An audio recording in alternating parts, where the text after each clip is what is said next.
Fazal Mehmood bowls Pakistan to its first Grand Win at the Oval. On August 17, 1954, in the fourth and final Test match of the fledgling country maiden official tour of the mother country England, Pakistan emerged victorious by the narrow margin of 24 runs. No Test team had done so before them on its first tours of England. Here's now Wisden Cricketers Almanack described this historic Test match at the Oval in London in its 1955 edition. Just before half past 12 on the fifth day of the final Test match, Pakistan achieved the greatest moment of their short career as a cricket country by beating England and so sharing the rubber. Their success was well deserved, for they showed great fighting spirit when victory seemed beyond their grasp. To Fazal Mehmood, the medium-paced bowler, who went chief credit his 6 wickets in each inning, causing the batting failures of England. Others who played leading roles in the victory were the late batsmen, particularly Zulfikar Ahmed, Wazir Muhammad, Shujauddin and Mahmood Hussain.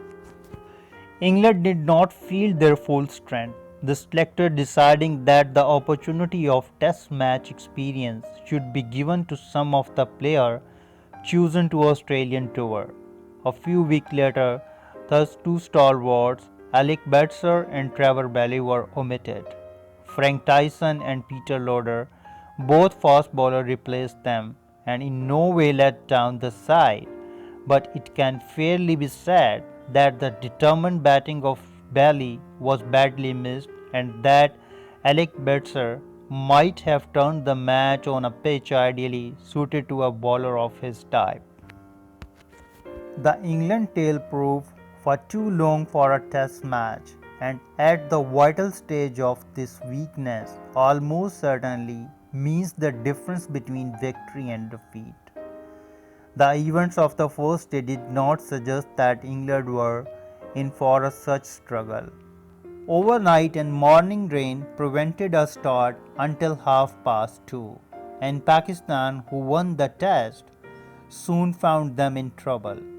The pitch did not become difficult, but the ball occasionally did the unexpected. Weak batting mainly accounted for 7 wickets, falling for just 57 runs. The England policy of going into the match with 3 fast bowlers at first brought reward. Brian Statham dismissed Hanif Mohammed with the last ball of the opening over. Then Frank Tyson and Peter Loader carried on the good work. Tyson, after beginning with an erratic over, soon found his length, and in his third over he bowled Alimuddin and Maqsood Ahmed with successive deliveries. Pakistan recovery started after the when skipper Abdul Hafiz Kardar stayed 70 minutes before Godfrey Evans held his third catch of the innings. This success was the 131st by Evans in the Test cricket, a new record beating the 130 of Brett Orfield of Australian. The last 2 wickets added 56, Zulfikar Ahmed and Shujauddin, and Mahmood Hussain played the bowling with the surprising easily. Shujauddin batted almost 2 overs for 16 not out. Tyson and Loader took 7 wickets between them, making satisfactory Test debut. Only 2 overs could be bowled in England's inning before the close. Next day, a cloud burst in the 10 minutes between 11:50 am and noon, put the grounds under water and prevented cricket. The Oval presented an astonishing sight with the miniature lakes and pools over. Naturally, the pitch suffered the next day when England underwent a nasty experience. The ball often rose awkwardly from a length, and Fazal Mehmood and Mahmood Hussain made the most of the conditions. The England batsmen tried unsuccessfully to hit their way out of trouble. Dennis Compton made a gallant attempt, staying 2 hours 20 minutes, but was missed 3 times. Pakistan celebrated the 7th anniversary of the Independence Day by gaining a lead of 3 runs.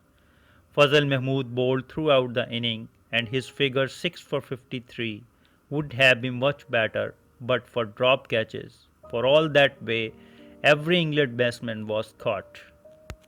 The pitch now drying out was more in favour of spin when Pakistan went in again, but although Johnny Wardle bowled cleverly, Jim McConnon failed to seize this opportunity. Shajauddin opened the innings with Hanif Mohammad and batted steadily this time again.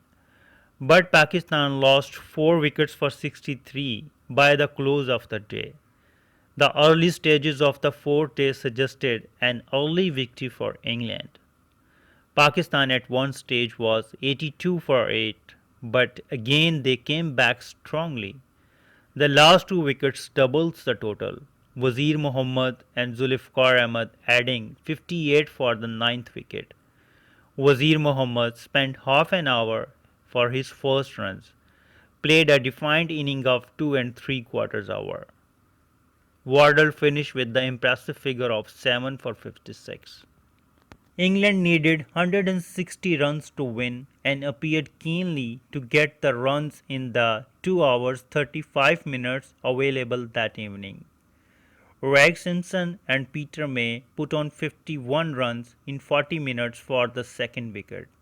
Peter May batted beautifully for 53, and when he left, victory for England seems very near. Only 59 runs required with 7 wickets to fall.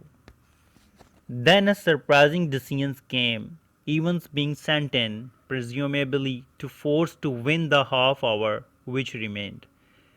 Evans failed and so did Tom Grioni. When Dennis Compton fell just before the close, Pakistan was on top.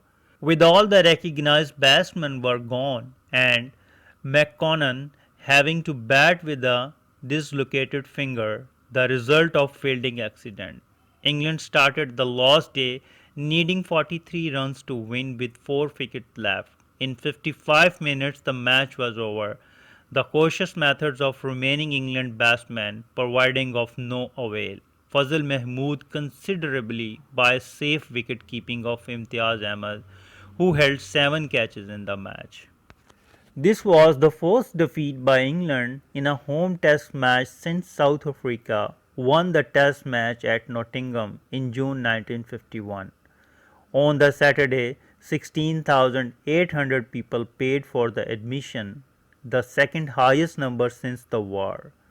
The total attendance was almost 25,000. The crowd on Monday reached about 24,000, and these two splendid gates went on a long way towards giving Pakistan their profit of the tour. Of the players involved in the 1954 Test match at the Oval, unfortunately many of those heroes are not being with us, but their cricketing spirit will always be with us. It was one of the greatest Test match played in the history of Test cricket. I hope you would like this video. If you like this video, please share, comment and subscribe. Thank you.